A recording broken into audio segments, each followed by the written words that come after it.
அப்போ அண்ணன் ஜான் பாண்டியன்ட்ட போய் சொன்னேன், சிறையில் இருந்தார், உங்களை விடுவிக்கிறதுக்காக ஒரு கூட்டமைப்பு கூட்டுறோம் அப்படின்னு. அப்போ அவர் என்ன பேசினார்லாம் இப்போ நம்ம சொல்ல முடியாது, அது அவுட் ஆஃப் சிலபஸ். அது கடுமையான வார்த்தை சொல்லி படித்தவனுக்கிட்ட போகாத, படித்தவனுக்கு தான் இந்த சமூகத்தினுடைய முதல் எதிரி. கிராமத்தில் இருக்கிறான் பாரு, நம்ம சொன்னால் கேட்டுக்கிட்டு உடனடியே வெளியே வரான் பாரு, அவன் தான் இந்த சமூகத்தை காப்பாற்றுவான், படித்தவன் சொல்லி கேட்காதன்னு சொன்னார். ஏன் தேவேந்திர குல சமூகம் விடுதலை பெறலைன்னு என்னை கேட்டால், இந்த 5-6 குணங்கள் நம்மக்கிட்ட இருக்குது. அது மரபணுக்கள் வழியாக வந்துக்கிட்டே இருக்குது. இங்கே பிறக்கும் போதே தலையில் கிரீடத்தோடையும் கையில் வாளோடையும் அரசனாகத்தான் பிறக்கிறான், எவ்வளோ தொண்டனாகவே பிறக்கிறான். பட்டியல் வெளியேற்ற எதிர்ப்பால் முருகராஜன் விவகாரம் பண்ணுறாங்கிறாங்க. ஒன்று புரிந்து கொள்ளுங்கள், வரலாற்றை கொஞ்சம் பின்னோக்கி பாருங்கள். தேவேந்திர குல சமூகத்தை பட்டியலை விட்டு வெளியேற்ற வேண்டும் என்று முதல்ல தமிழ்நாட்டில் கோரிக்கை வைத்தது முருகராஜன் என்கிற பதிவு இருக்கு. மக்கள் விடுதலை கட்சி தேவேந்திர இளைஞர் சங்கத்திற்கு முதலில் நான் வைத்த பெயர் தேவேந்திர சேனா. இமானுவேல் சேகரனுக்கு பிறகு ஒரு இருண்ட காலம், நீண்ட இடைவெளி. அது ஜான் பாண்டியன் வருகையின் போதுதான் இந்த சமூகம் மீண்டும் கிளர்ந்தெழுந்தது. அந்த ஒரு உண்மையை நாம் ஒப்புக்கொள்ளணும். முருகராஜ் திமுக கூட்டணின்னு நீங்களாம் எழுதுறீங்க, என்னை பற்றி எங்களை பற்றி உங்களுக்கு தெரியாது.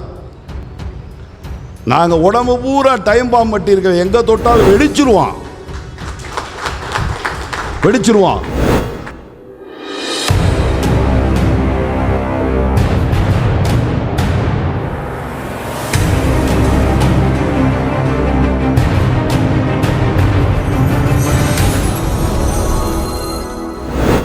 1992 வாக்கிலே உருவாக்கினோம். அப்பொழுது அண்ணன் ஜான் பாண்டியன் அவர்கள் சிறையில் இருக்கின்ற பொழுது அவரும் அவரை விடுவிக்க வேண்டும் என்று ஒரு முயற்சி எடுத்து ஒரு கூட்டமைப்பை உருவாக்கினோம். ஆக பெரும் தலைவர்கள் எல்லாம் அப்பொழுது கூடினோம். இப்போ நீங்கள் பார்க்குறீங்கள, வானத்து நட்சத்திரங்களை போல் பெரிய பெரிய நட்சத்திரங்கள்லாம் அன்றைக்கு நாங்கள் கூப்பிட்டுட்டு இப்படியே அழைச்சிக்கிட்டு வந்தோம் இந்த மதுரைக்குள்ளே. அப்போ அண்ணன் ஜான் பாண்டியன்ட்ட போய் சொன்னேன், சிறையில் இருந்தார், உங்களை விடுவிக்கிறதுக்காக ஒரு கூட்டமைப்பு கூட்டுறோம் அப்படின்னு. அப்போ அவர் என்ன பேசினார்லாம் இப்போ நம்ம சொல்ல முடியாது, அது அவுட் ஆஃப் சிலபஸ். அது கடுமையான வார்த்தை சொல்லி படித்தவனுக்கிட்ட போகாத, படித்தவனுக்கு தான் இந்த சமூகத்தினுடைய முதல் எதிரி. கிராமத்தில் இருக்கிறான் பாரு, நம்ம சொன்னால் கேட்டுக்கிட்டு உடனடியே வெளியே வரான் பாரு, அவன் தான் இந்த சமூகத்தை காப்பாற்றுவான், படித்தவன் சொல்லி கேட்காதன்னு சொன்னார். ஏன் தேவேந்திர குல சமூகம் விடுதலை பெறலைன்னு என்னை கேட்டால், இந்த 5-6 குணங்கள் நம்மக்கிட்ட இருக்குது. அது மரபணுக்கள் வழியாக வந்துக்கிட்டே இருக்குது. இங்கே பிறக்கும் போதே தலையில் கிரீடத்தோடையும் கையில் வாளோடையும் அரசனாகத்தான் பிறக்கிறான், எவ்வளோ தொண்டனாகவே பிறக்கலை. அது குறிப்பாக சமீப காலமாக பார்த்தீங்கன்னா புற்றீசல்கள் போல் இயக்கங்கள் வந்துக்கிட்டே இருக்குது. அது வர்றதுனால எனக்கு ஒன்றும் வருத்தம் இல்லை. என்ன ஆகிவிட்டது இந்த சமூகத்திற்கு, திடீரென்று தலைவர்கள் அப்படியே பெருக்கெடுத்து வந்துட்டுருக்கே, எங்கேருந்து வர்றான் அப்படின்னு கேட்டால், தலைவர்கள் உருவாகிறார்கள் இயற்கையாகவே, ஆனால் தலைவர்களை உருவாக்குகிறார்கள். யார் உருவாக்குறது? நம்ம சமூகமானா? நம்ம சமூகத்துக்கு வெளியே இருந்து சில பேர் இங்கே சமூக தலைமைகளை உருவாக்கி தள்ளிக்கிட்டே இருக்கான். ப்ரொடக்ஷன் நடந்துக்கிட்டே இருக்குது, ஓவர் ப்ரொடக்ஷன். நான் சொல்கிறது புரியுங்களா? ஓவர் ப்ரொடக்ஷன், தேவைக்கு அதிகமான தலைமைகளும் இயக்கங்களும் அமைப்புகளும் வந்துக்கிட்டே இருக்குது.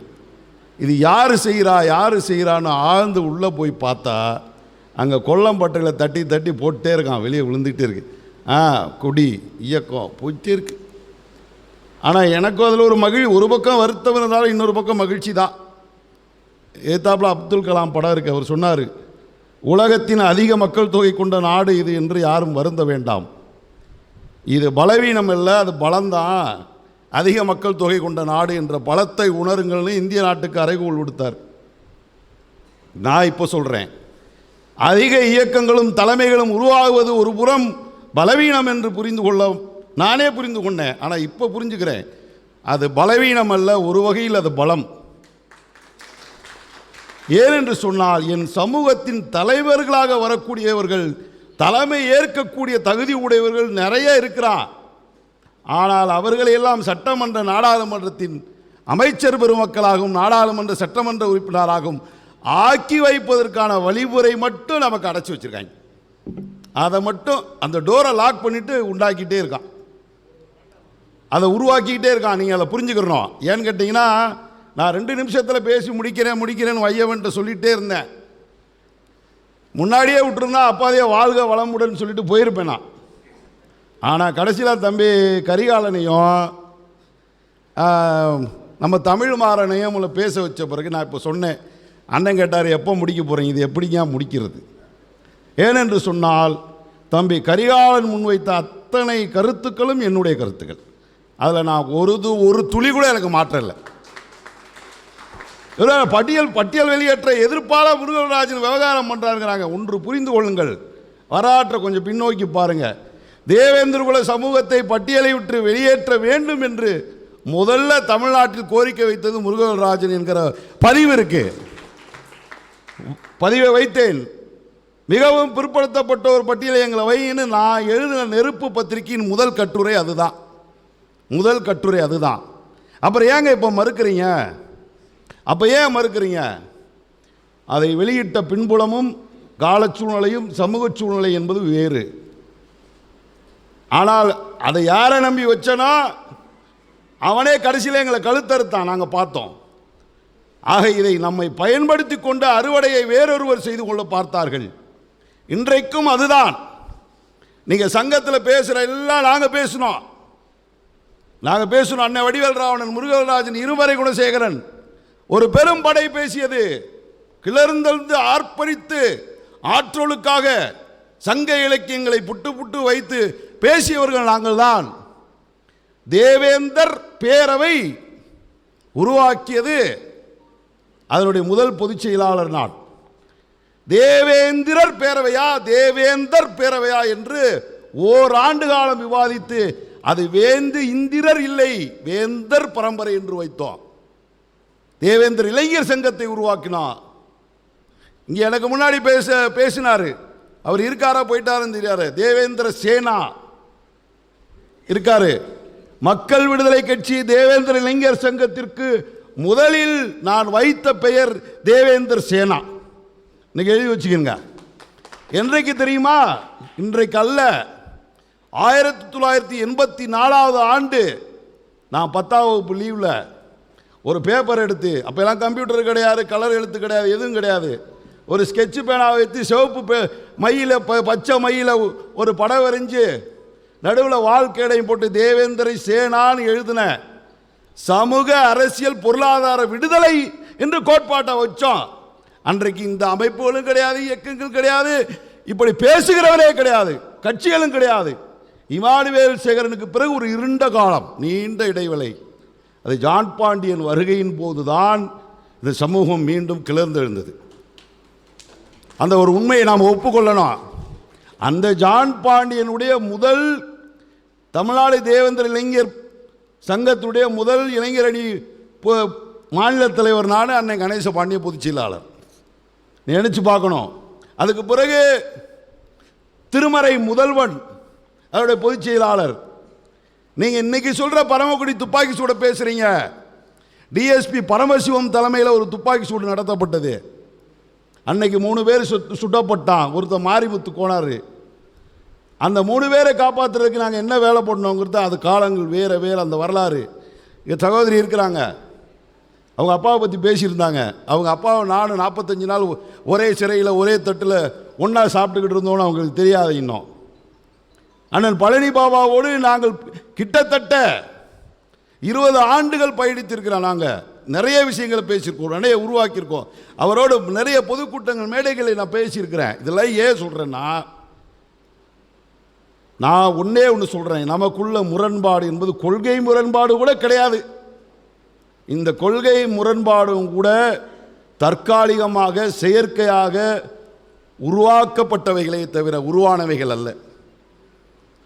அதனால் ஏற்பட்ட விளைவு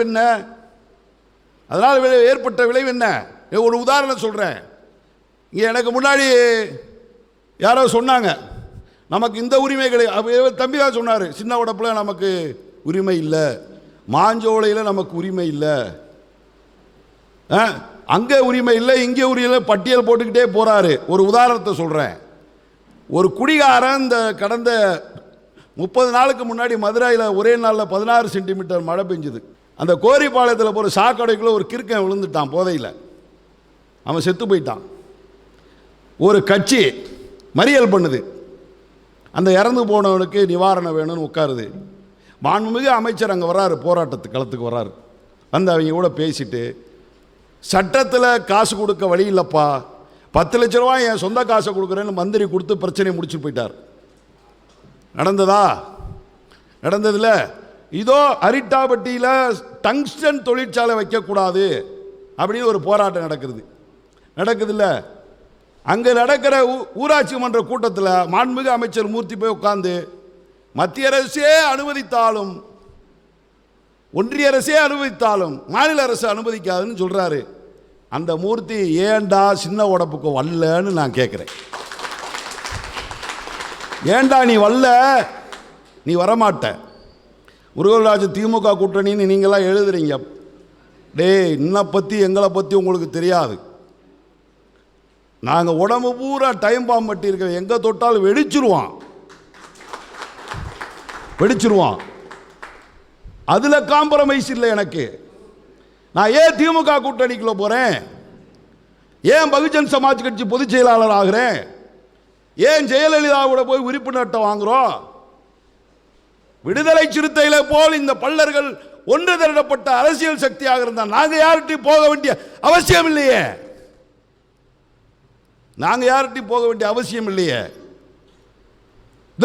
ஆற்றல் மிக்க ஒரு இளைஞன் இருக்கா, கரிகாலன், நாஞ்சில் சம்பத்தை விட சிறந்த பேச்சாளன். ஆனால் இந்த தேவேந்திர குல சமூகம் ஒரு வலுவான அரசியலாக நிற்கும் என்று சொன்னால் அந்த கட்சியின் பொதுச் செயலாளராக அவன் சட்டமன்றத்திலும் நாடாளுமன்றத்திலும் பேச முடியுமா இல்லையா? நீங்க அதுக்கு வழிவகுக்க மாட்டீங்க. ஏன்னா உங்களுக்கு 4 பேருக்கு தலைவனாக இருக்கணும்னு நினைக்கிறீங்க தவிர இந்த நாட்டுக்கு தலைவராக இருக்கணும்னு எவனுக்குமே ஆசை இல்லை. 4 பேருக்கு தலைவராக 4000 தலைவர்கள் இருந்து என்ன செய்ய போறீங்க?